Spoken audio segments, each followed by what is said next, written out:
پټ شو الله ودا کمبل کېده او بهر وځه خلکو ته دعوت ورکړه معاشري ته لاړ شه بازار ته لاړ شه منډۍ ته لاړ شه میلې ته لاړ شه خلکو جمع ته لاړ شه خلکو ته بیان وکړه او کته ځان پورې اخته شي چې بنا خپل ځان بچ کوما او نه کوو ته به دعوت به څنګه کوي والشمس وضحاها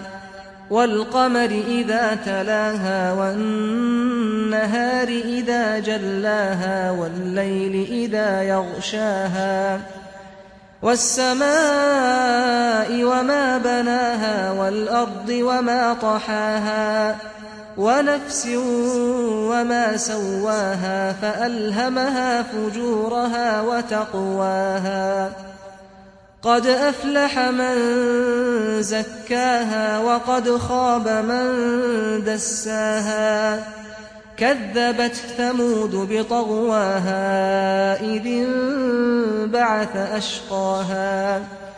فقال لهم رسول الله ناقة الله وسقياها فكذبوه فعقروها فدمدم عليهم ربهم بذنبهم فسواها ولا يخاف عقباها